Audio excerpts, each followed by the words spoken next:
وأحسن منك لم تر قط عيني وأجمل منك لم تلد النساء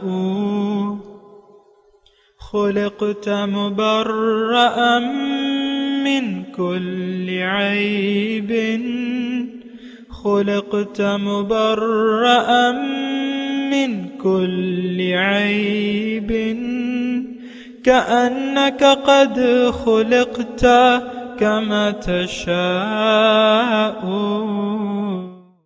كتاب أنزلناه إليك مبارك ليدبروا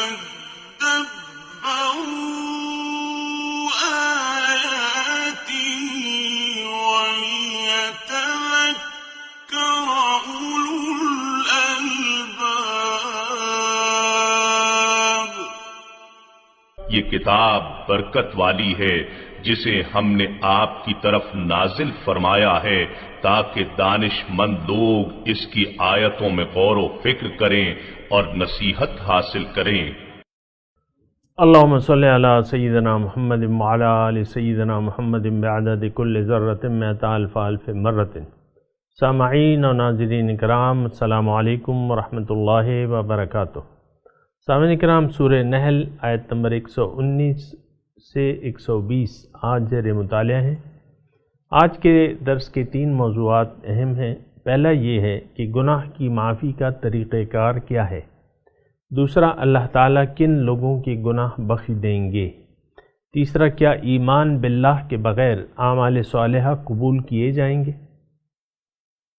اس کے ساتھ ہی سامعین اکرام آج کے درس کا آغاز کرتے ہیں. سب سے پہلے گزشتہ سبق کی دہرائی ہوگی. متاع قلیل ولہم عذاب علیم. فائدہ تھوڑا ہے مگر ان کے لیے عذاب بڑا دردناک ہے. وعلى الذين هادوا حرمنا ما قصصنا عليك من قبل وما ظلمناهم ولكن كانوا أنفسهم يظلمون. اور یہود پر ہم نے وہی چیزیں حرام کی تھیں جو ہم پہلے آپ سے بیان کر چکے ہیں، اور ہم نے ان پر ظلم نہیں کیا تھا لیکن وہ خود اپنی جانوں پر ظلم کیا کرتے تھے. سامعین کرام، سورہ نحل آیت نمبر 119. ثم ان ربک، لفظی ترجمہ پھر بے شک آپ کا رب، للذین عملوا السوء، وہ لوگ جنہوں نے برائی کا ارتکاب کیا نادانی میں، ثم تابوا من بعد ذالک، پھر توبہ کر لی اس کے بعد، واصلحوا اور اصلاح کر لی، ان ربک من بعدها لغفور الرحیم، بے شک آپ کا رب اس کے بعد بخشنے والا مہربان ہے. اللہ. سامعین کرام، تذکرہ ہو رہا تھا یہودیوں کا کہ انہوں نے اللہ تعالیٰ پہ جھوٹ باندھ لیا تھا، بعض چیزوں کو حرام قرار دے دیا تھا. تو اس کے بارے میں ہے. تو آج کی جو آیت آپ نے ترجمہ پڑھا کہ جن لوگوں نے برائی کا ارتکاب کیا نادانی سے اور پھر توبہ طائب ہو گئے اور اپنی اصلاح کر لی، بے شک آپ کا رب جو ہے بخشنے والا مہربان ہے. اللہ. تو سامعین کا میں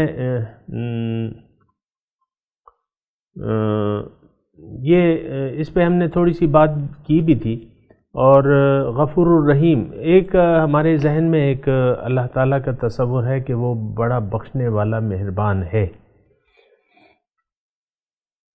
لیکن عام طور پہ ہم لوگ جو ہے اس کی جو یہ صفت ہے غفور الرحیم کی، اس کو غلط فہمی ہو جاتی ہے. ہم یہ سمجھتے ہیں کہ ہم گناہ کرتے رہیں، توبہ نہ کریں، اور تو تب بھی ہماری بخشش ہو جائے گی یا شفاعت ممکن ہے. ایسا نہیں ہے، بلکہ قرآن میں اس کی اچھی طریقے سے وضاحت ہے. اور آج کی جو آیت ہے ان ربک من بعدها لغفور الرحیم، دیکھیں اس آیت میں یہی بیان ہو رہا ہے کہ بھئی برائی اگر تم نے کر بھی لی ہے تو اس کے بعد توبہ کر لو اور اپنی اصلاح کر لو، پھر اللہ تعالیٰ بخشنے والا مہربان ہے۔ لیکن اگر توبہ نہیں کی اور تو پھر تو بخشش کا کوئی سوال نہیں ہے نا، توبہ نہیں کی، اصلاح نہیں کی۔ دیکھیں اس میں 3 صفات بیان ہو رہی ہیں، یعنی گناہ کی بخشش کے سلسلے میں 3 شرائط ہیں کہ آپ نے اگر کوئی غلطی کر لی، گناہ کر لیا، تو پھر آپ رجوع کر لیا، اپنے تابو رجوع کر لیا، کس کی طرف؟ اللہ کی بندگی کی طرف، اور اس سرکشی سے باز آ گئے اور اپنی اصلاح کر لی۔ یعنی گناہ کرنے کے بعد آپ نے رجوع کر لیا اللہ تعالیٰ کی طرف، اللہ کی بندگی کی طرف مائل ہو گئے اور اپنی غلطی کا احساس کر لیا اور اس گناہ کی اصلاح کر لی بَأَصْلَحُ، پھر اس کے بعد جو ہے بخشنے والا رب جو ہے پھر بخشنے والا مہربان ہے۔ تو بالکل واضح ہو جانا چاہیے کہ غلطی کے بعد اس کی معافی کا طریقہ کار اس میں واضح طور پہ بیان کیا گیا ہے۔ توبہ اور اصلاح، اس میں 2 شرائط بیان کی گئی ہیں، توبہ اور اصلاح۔ تو بہرحال اس میں ایک تھوڑا سا مضمون یہ ہے سامعین کرام، اصل میں اور آپ جس ماحول میں رہ رہے ہیں سامعین کرام، وہاں ہم لوگ روایتی اسلام سے یوز ٹو ہو چکے ہیں، آموختہ ہو چکے ہیں، اور ہمارے ذہن میں جو اسلام کا تصور ہے وہ حقیقی نہیں ہے، ایک بات تو یہ ہے۔ دوسرا، دین کی حقیقت سے ہم آگاہ نہیں ہیں، اور بس میں تو یہ کہوں گا کہ جو حقیقت ہے اس سے ہم غافل ہیں۔ تو بات یہ ہے کہ غفلت کا نتیجہ کیا ہوگا؟ غفلت کا نتیجہ نقصان کے سوا کچھ بھی نہیں ہے سامعین کرام۔ تو ضرورت اس بات کی ہے کہ ہم حقیقت سے آگاہ ہو جائیں۔ حقیقت کیا ہے؟ حقیقت یہ ہے کہ ہم انسان اللہ تعالیٰ کی مخلوق ہیں اور ایک ذمہ وار مخلوق ہیں ایسی، اور ہم پہ ذمہ داری ہے، یعنی ہمیں اللہ تعالیٰ نے ہر کائنات کی ہر چیز کو اللہ تعالیٰ نے ایک بامقصد پیدا کیا ہے، ہمیں بھی بامقصد پیدا کیا ہے، اور وہ مقصد کہیں عظیم تر ہے ان باقی مخلوقات کے مقاصد سے، کیونکہ تمام کائنات جو ہے اللہ تعالیٰ نے ہمارے فائدے کے لیے پیدا کی ہے اور اس کو مسخر کر دیا ہے ہمارے فائدے کے لیے۔ سورج ہے وہ آپ کو گرمی سردی جو ہے پہنچا رہا ہے، دن اور رات کا نظام سورج سے قائم ہے، تو وہ سورج کا ایک مقصد ہے، لیکن وہ ہمارے مفادات ہیں، اس میں ہمارے لیے پیدا کیا ہے اللہ تعالیٰ نے۔ یہ کائنات ہمارے لیے بنائی ہے، تمام نعمتیں اللہ تعالیٰ نے ہمارے لیے بنائی ہیں، اور اتنی زیادہ نعمتیں ہیں کہ اس کا شمار ممکن نہیں ہے سامعین کرام۔ تو اللہ تعالیٰ نے ہمیں بامقصد پیدا کیا ہے، بے مقصد نہیں ہے، اور وہ مقصود جو ہے وہ ظاہر نہیں بلکہ باطن ہے، دنیا نہیں بلکہ آخرت ہے، اور نفس نہیں بلکہ نفسات خواہشات نفسانی مقصود نہیں ہے، بلکہ اللہ تعالیٰ مقصود حیات ہے ہمارا سامعین کرام۔ تو دیکھیں میں یہ بات بیان کرتا رہتا ہوں اور ابھی پھر بیان کر رہا ہوں کہ اصل غلطی یہاں عامل السوء کا تذکرہ ہے کہ برائی کی، جنہوں نے برائی کی۔ سب سے پہلے بات ہوتی ہے سامعین کرام دین کی بات، یعنی دین پر عمل کی بات بعد میں ہوتی ہے، پہلے جو ہے ایمان کی بات ہے، اور بات بھی یہ صحیح ہے کہ اصل تو ایمان ہے، اور وہ عقیدہ ہے جس کے مطابق آپ اپنی زندگی گزارتے ہیں۔ میں اور آپ جس ماحول میں رہ رہے ہیں سامعین کرام، وہاں اکثریت کا کوئی بنیاد جو ہے وہ ہم نے ٹیڑھی رکھ دی ہے، وہ درست نہیں ہے۔ ہماری زندگی کی بنیاد ایمان باللہ نہیں ہے بلکہ ایمان بالدنیا ہے، ہمارا دنیا پر یقین ہے سامعین کرام۔ اور آپ دیکھیں دلیل کے طور پہ میں کہتا ہوں کہ ہمارا مستقبل جو ہے، ہم نے اپنا مستقبل یہ دنیا ہی سے جوڑا ہوا ہے۔ دنیا ہی کو ہم اپنا مستقبل جانتے ہیں اور گردانتے ہیں۔ بچہ پیدا ہوتا ہے نا، تو آپ دیکھیں ساری توجہ جو ہے آپ کی ظاہری تعلیم تک ہوتی ہے۔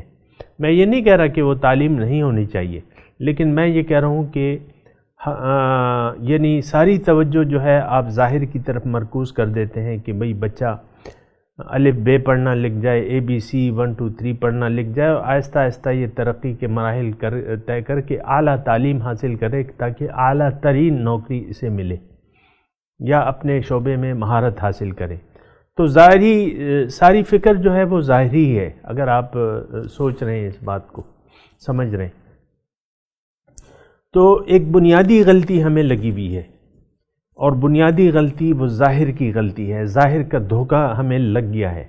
اب دیکھیں میں ایک بات کہہ رہا ہوں، اگر ہماری زندگی کی بنیاد اللہ نہیں ہے اور دنیا ہے، یہ ساری زندگی پھر فضول ہو جاتی ہے۔ سامعین کرام یہ بات نوٹ کر لیں اچھی طریقے سے، ساری زندگی فضول ہو جاتی ہے، چاہے آپ اس میں کلمے پڑھیں، نمازیں پڑھیں، حج کریں، آپ کا تو ایمان باللہ نہیں ہے۔ ایک کافر شخص ہے، مثال کے طور پہ میں عرض کر رہا ہوں سمجھانے کے لیے، ایک کافر شخص ہے، وہ توحید پر ایمان نہیں لاتا، اور وہ نمازیں پڑھنی شروع کر دیتا ہے، اور یک مشت داڑھی رکھ لیتا ہے، اور پگڑی باندھ لیتا ہے، اور جو ہے ذکر اذکار شروع کر دیتا ہے۔ کافر شخص، ایمان باللہ نہیں ہے اس کا، کیا نہیں ہے؟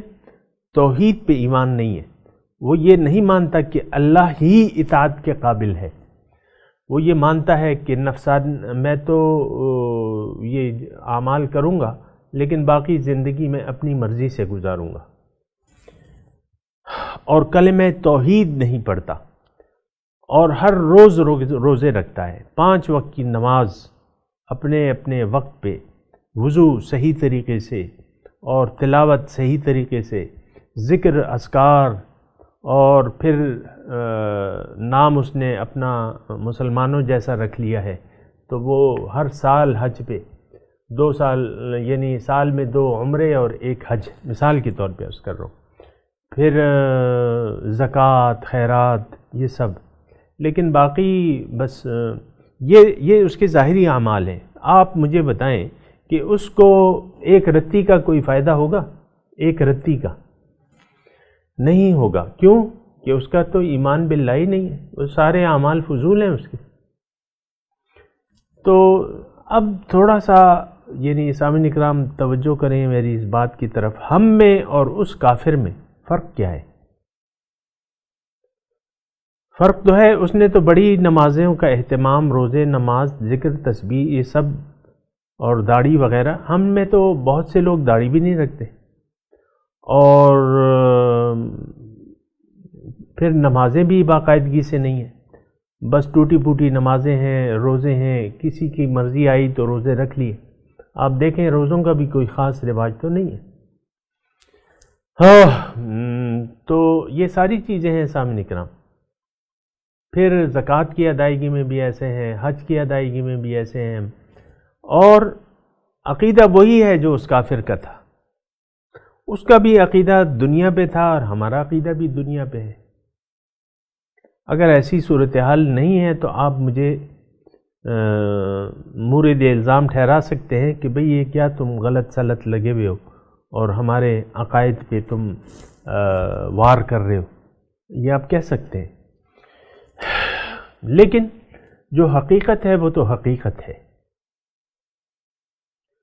خوشبو آ نہیں سکتی کبھی کاغذ کے پھولوں سے، اور سچائی چھپ نہیں سکتی بناوٹ کے اصولوں سے۔ یہ تو ساری بناوٹی ہے، اور سارا جو دین ہے یہ ہم میراثی مسلمان ہیں۔ کیا ہیں؟ میراثی مسلمان، اور ہمیں میراث میں اسلام ملا ہے۔ ہم نے نہ کبھی اس پہ سوچنے کی ضرورت محسوس کی ہے، نہ توحید کے مطلب سے ہم واقف ہیں، نہ الہ کے مطلب سے واقف ہیں، نہ حضور صلی اللہ علیہ وسلم کی شان سے ہم واقف ہیں، نہ اپنی خبر ہے، ہمیں اپنے آپ سے بھی واقف نہیں ہے کہ ہماری حقیقت کیا ہے، ہم کون ہیں۔ پھر اللہ تعالیٰ کی بات تو بڑی دور کی بات ہے، کہ اللہ کی کوئی معرفت ہمیں حاصل ہو۔ پھر دیکھیں میں اور آپ جس معاشرے میں رہ رہے ہیں ان لوگوں کا ظاہر پر ایمان ہے اور باطن پر ایمان نہیں ہے۔ حیات بعد الموت کے ہم لوگ قائل نہیں ہیں حقیقی طور پہ۔ ساری کوششیں ہماری ظاہر دنیا کے لیے ہیں، عقیدہ ظاہر پہ ہے۔ یہ دیکھیں ظاہر کو سمیٹنے کے لیے آپ دیکھیں حرام حلال کی تمیز ختم ہو چکی، تو آپ پھر کیسے کہہ سکتے ہیں کہ وہ ہم سچے مسلمان ہیں، مومن ہیں؟ زبان سے کہہ بھی دیا لا الہ تو کیا حاصل، دل و نگاہ جو مسلمان نہیں تو کچھ بھی نہیں۔ تو زبان سے تو ہم نے کہہ دیا لا الہ، لیکن ہماری امیدیں جو ہیں وہ ظاہر سے ہیں۔ بتوں سے تجھ کو امیدیں، خدا سے نا امیدی، مجھے بتا تو صحیح اور کافری کیا ہے۔ تو سامعین اکرام یہ ساری صورتحال ہے اور اس کو جاننا چاہیے اور اچھی طریقے سے اس پہ سوچنا چاہیے کہ ہم کہاں جا رہے ہیں، کدھر جا رہے ہیں، ہمارا رخ کس طرف ہے۔ ہمارا رخ جو ہے سامعین اکرام دنیا کی طرف ہے۔ میں یہ تشریح کر رہا ہوں یہ اللہ تعالیٰ غفور الرحیم کس کے لیے ہے؟ غفور الرحیم جو برائی کرے اور پھر اس کو احساس ہو تو وہ باز آ جائے۔ آج یہ جو ہماری مروجہ زندگی ہے یہ ساری برائی پہ مشتمل ہے سامعین اکرام۔ یہ بد اعمالیاں ہیں، بدکاریاں ہیں، یہ تو ساری وہ ہیں۔ اس میں دیکھیں عقیدہ اگر نہ ہو، جس طرح میں نے آپ کو کافر کی مثال دی کہ اس کے تمام اعمال غارت ہیں، تو میں صرف یہ کہہ رہا ہوں کہ میرا عقیدہ اور کافر کا عقیدہ، تو میں بھی ظاہر پہ ایمان رکھتا ہوں، کافر بھی ظاہر پہ ایمان رکھتا ہے، تو فرق کیا ہو گیا؟ یہ ذرا سوچنے کی باتیں ہیں۔ اور بہرحال اللہ تعالیٰ اس میں ہمیں امید افزا ایک میسج اس آیت میں مل رہا ہے کہ دیکھو اگر تم برائی کر رہے ہو تو باز آ جاؤ، برائی سے باز آ جاؤ۔ تم نے اب تک اگر نادانی میں وقت گزار دیا اور برائی کا ارتکاب کرتے رہے، اب اگر تمہیں کہیں سے حق کی آواز سنائی دیتی ہے تو اس کو دل لگا کے سنو اور باز آ جاؤ، اللہ تعالیٰ کی طرف رجوع کر لو اور اپنی اصلاح کر لو۔ من بعد ذالک ثم تابوا من بعد ذالک، پھر اپنی اصلاح کر لو۔ اور اب اصلاح کیا ہے کہ اپنے ایمان باللہ، اللہ پہ یقین کر لو کہ ہاں اللہ تعالیٰ ہی میرا مقصود ہے، محبوب ہے، مطلوب ہے اور معبود ہے، اس پہ ایمان لے آؤ، اور پھر اپنے زندگی کو اللہ تعالیٰ کے حکم کے مطابق گزارو۔ یہ اصلاح ہے سامعین اکرام۔ تو اب ان ربک من بعدها لغفور الرحیم، اس کے بعد جو یعنی اس طرز عمل کے بعد اگر تم یہ طرز عمل اختیار کرو گے، اب اللہ تعالیٰ کو غفور الرحیم پاؤ گے۔ یا وَلَوْ أَنَّهُمْ إِذْ ظَلَمُوا أَنفُسَهُمْ جَاءُوكَ فَاسْتَغْفَرُوا اللَّهَ وَاسْتَغْفَرُوا لِذُنُوبِهِمْ فَاسْتَغْفَرُوا اللَّهَ جَاءُوكَ فَاسْتَغْفَرُوا اللَّهَ یہ اس طرح ایک آیت ہے کہ آپ کے پاس آئیں اور اللہ تعالیٰ سے آپ اپنے گناہوں کی معافی مانگیں اور آپ بھی ان سے ان کے لیے اللہ تعالیٰ سے بخشش مانگے۔ لَوَجَدُ اللَّهَ تَوَّابًا رَحِيمًا، اس طرح کوئی آیت ہے، مجھے پوری یاد نہیں آ رہی۔ ایک مرتبہ پھر کوشش کرتا ہوں کہ فَلَا وَرَبِّكَ لَا يُؤْمِنُونَ، نہیں وہ نہیں ہے۔ وَلَوْ أَنَّهُمْ إِذْ ظَلَمُوا أَنفُسَهُمْ جَاءُوكَ فَاسْتَغْفَرُوا اللَّهَ وَاسْتَغْفَرَ لَهُمُ الرَّسُولُ، یاد آ گئی کہ جب دیکھیں ان سے یہ اپنے اوپر ظلم کریں، اس میں بھی جو میں آیت ابھی پڑھ رہا ہوں نا، اس میں بھی غفور الرحیم کے الفاظ ہیں، اور آپ دیکھیں اس کا طریقہ کیا ہے۔ جاؤ کا اذ ظلموا انفسهم جاؤ کا فاستغفروا اللہ واستغفر لهم الرسول لوجدوا اللہ توابا رحیما۔ کہ جب یہ کچھ زیادتی کر لیں اپنے اوپر، آپ کے پاس آئیں اے رسول اور اللہ تعالیٰ سے معافی مانگے، آپ کے دربار میں آ کے اللہ تعالیٰ سے معافی مانگے اور رسول بھی ان کے لیے اللہ سے معافی طلب کرے، تو اس کے بعد اللہ تعالیٰ کو یہ غفور الرحیم پائیں گے۔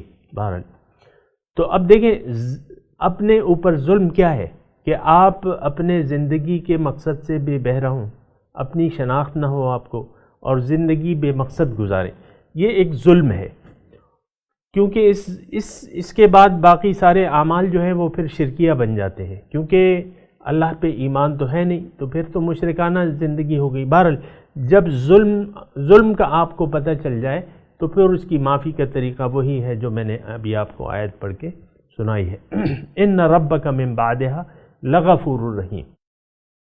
تو یہ میرے خیال سے تھوڑا سا احساس ہو جانا چاہیے کہ غفور الرحیم بخشنے والا مہربان اللہ تعالیٰ کن لوگوں کے لیے ہے۔ دوبارہ نوٹ کر لیں، اس آیت کا لفظی ترجمے سے بھی آپ کو پتہ چل جائے گا۔ یہ تو میں نے آپ کو ترجمہ کیا ہے، یعنی ایک بنیادی جو غلطی ہم کر رہے ہیں، جو بنیادی برائی ہے ہماری، اس کا میں نے ترجمہ کیا ہے۔ باقی اس کے بعد مثال کے طور پہ ایک ترجمہ میں اور کر دوں، باقی اس کے بعد انسان اللہ تعالیٰ کو اپنا مقصود بنا لیتا ہے، آخرت کو اپنی ترجیح بنا لیتا ہے، ایک رہنما کی رہنمائی میں صراط مستقیم پر چل پڑتا ہے۔ اب اس سے غلطی کا صدور پھر بھی امکان ہے سامعین کرام، کیونکہ نفس اور شیطان لگا ہوا ہے، تو جب بھی اس سے کوئی غلطی ہوتی ہے تو اس کی بھی معافی کا یہ طریقہ ہے کہ نادانی سے اگر آپ کوئی غلطی کر بیٹھیں تو پھر فوراً آپ توبہ تائب ہو جائیں، اللہ تعالیٰ کی طرف رجوع کر لیں، اور اس پر تو ایمان آپ لا چکے ہیں، لیکن اب دوبارہ اللہ تعالیٰ کی استغفر اللہ الذی لا الہ الا هو الحی القیوم واتوب الیہ، یہ معنی آپ کو پتہ ہے، پھر اپنی اصلاح کر لیں۔ مثال کے طور پہ آپ سے نماز رہ گئی ہے، نماز کی قضا کر لیں، روزہ رہ گیا ہے، روزے کی قضا کر لیں، زکوٰۃ نہیں دی، زکوٰۃ دے دیں مثال کے طور پہ، اور بندوں کے حقوق میں کسی کا مال مارا ہے اس کو مال واپس کر دیں، اصلحو یعنی حقوق اللہ اور حقوق العباد آپ پورے کر دیں، اس کے بعد جو ہے اللہ تعالیٰ آپ کو معاف کر دے گا۔ لغفور الرحیم، بے شک ان ربک، بے شک رب آپ کا، من بعدہا اس طریقے کے بعد، لغفور الرحیم بخشنے والا مہربان ہے۔ دونوں میں نے مفاہیم بتا دی ہیں، لیکن اس میں اولا تر وہی مفہوم ہے جو میں نے پہلے آپ کو بتایا ہے کہ بنیادی جو برائی ہے وہ آپ کو برائی ہٹانی ہوگی، بے مقصدیت سے باز آنا ہوگا، اللہ کو اپنا مقصود بنانا ہوگا، آخرت کی زندگی کو اپنی ترجیح بنانا ہوگا، اور اللہ کے راستے پر چلنا ہوگا کسی رہنما کی رہنمائی میں۔ اب سامعین کرام، یہ تھوڑا سا ابراہیم علیہ السلام کا تذکرہ ہے۔ ابراہیم علیہ السلام جو ہے وہ ابراہیم علیہ السلام ہمارے جد الانبیاء تھے، انبیاء کے باپ، یعنی آپ دیکھیں بنی اسرائیل اور بنی اسماعیل کہ وہ یعنی بنی اسرائیل اور بنی اسماعیل میں ہزاروں پیغمبر آئے ہیں، یعنی بنی اسرائیل میں خاص طور پہ، بنی اسماعیل میں تو بس حضرت اسماعیل علیہ السلام تھے، پھر اس کے بعد جو تھے حضور صلی اللہ علیہ وسلم تھے۔ لیکن تو ابراہیم علیہ السلام کو بنی اسرائیل بھی مانتے تھے اور مشرکین مکہ بھی مانتے تھے، اور مشرکین مکہ کہتے تھے کہ ہم اپنے آباء و اجداد کے مذہب پہ ہیں، یعنی ان کی ہم پیروی کر رہے ہیں۔ تو اس کے بارے میں تذکرہ ہے ابراہیم علیہ السلام کے بارے میں، جس کے بارے میں سب لوگ ان کے گن گاتے تھے اور ان کی نبوت کو، پیغمبری کو مانتے تھے۔ مشرکین مکہ بھی اپنے آپ کو حضرت ابراہیم علیہ السلام کا پیروکار کہتے تھے۔ تو اس کے بارے میں اللہ تعالی حقیقت بیان کر رہا ہے کہ حضرت ابراہیم کون تھے، اس کی حقیقت کیا تھے۔ یعنی دیکھیں عیسائی جو ہے وہ گمراہ ہو گئے، اب عیسیٰ علیہ السلام پہ انہوں نے شرک شروع کر دیا، حضرت عیسیٰ کو خدا کا بیٹا مان لیا اور خدا مان لیا۔ پھر یہود جو تھے انہوں نے حضرت عزیر کو اپنا اللہ کا بیٹا تسلیم کر لیا۔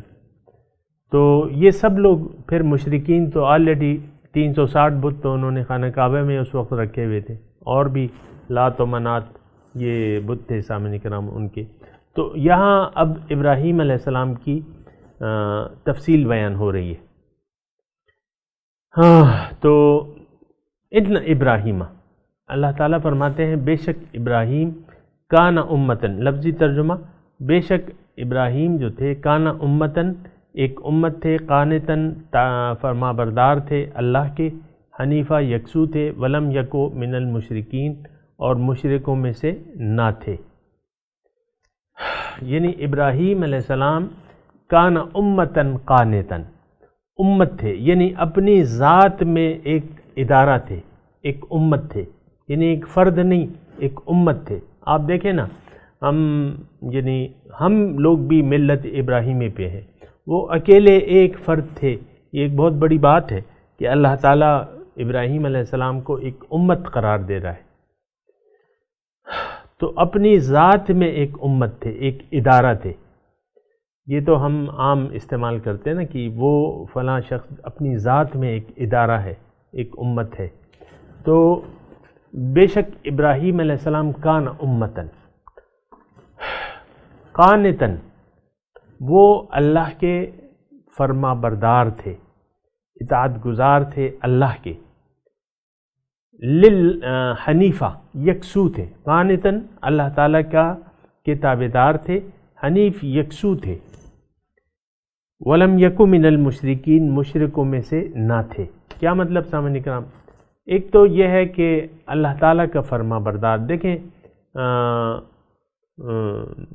یعنی مشرکین مکہ نے، شان نزول کی بات کر رہا ہوں، مشرکین مکہ نے اپنی طرف سے باتیں گھڑ لی تھیں دین کے بارے میں، حج کے طریقے بھی اپنی طرف سے بنا لیے تھے، اور جائز ناجائز حلال حرام یہ بھی اپنے آپ سے انہوں نے قرار دے دیا تھا۔ تو یہ تو اللہ تعالیٰ کی ہدایت نہیں تھی، اللہ تعالیٰ کی ہدایت کے برعکس وہ زندگی گزار رہے تھے۔ تو اللہ تعالیٰ فرماتا ہے کہ ابراہیم تو ایسے نہیں تھے، وہ تو اللہ تعالیٰ کے تابعدار تھے۔ تمہارے دین کی بنیاد کیا ہے اے مشرکو؟ جو تم کر رہے ہو اس کی بنیاد کیا ہے؟ وہ تو اللہ تعالیٰ کے احکامات نہیں ہیں، ورنہ لے آؤ کتاب، اس کو پیش کرو اگر تم سچے ہو۔ دوسری جگہ ہے یہ مضمون۔ تو ابراہیم علیہ السلام تو اللہ تعالیٰ کے سامنے انہوں نے سر جھکا دیا تھا، اللہ تعالیٰ کے تابعدار تھے، قانتاً للہ، حنیفہ یکسو تھے۔ تم لوگوں نے تو اللہ کو چھوڑ کے غیر اللہ کی بندگی شروع کر رکھی ہے، غیر اللہ کو پکارتے ہو۔ وہ تو یکسو تھے، ولم یکو من المشرکین، اور وہ مشرکوں میں سے نہ تھے۔ مضمون جاری ہے سامعین اکرام، پھر انشاءاللہ اگلے درس میں باقی کریں گے۔ اب میں تلاوت کرتا ہوں، آپ میرے ساتھ دہرائیے۔ اعوذ باللہ من الشیطان الرجیم، بسم اللہ الرحمن الرحیم۔ ثم ان ربک للذین عملوا السوء بجہالۃ ثم تابوا من بعد ذلک واصلحوا ان ربک من بعدها لغفور الرحیم۔ ان ابراہیم کان امۃ قانتا للہ حنیفا ولم یک من المشرکین۔ سامعین کرام، اب ترجمہ سنا دیجئے۔ ثم ان ربک للذین عملوا السوء بجہالۃ، پھر آپ کا رب ان لوگوں کے لیے جو برائی کا ارتکاب کر بیٹھتے ہیں نادانی سے، ثم تابوا من بعد ذلک واصلحوا،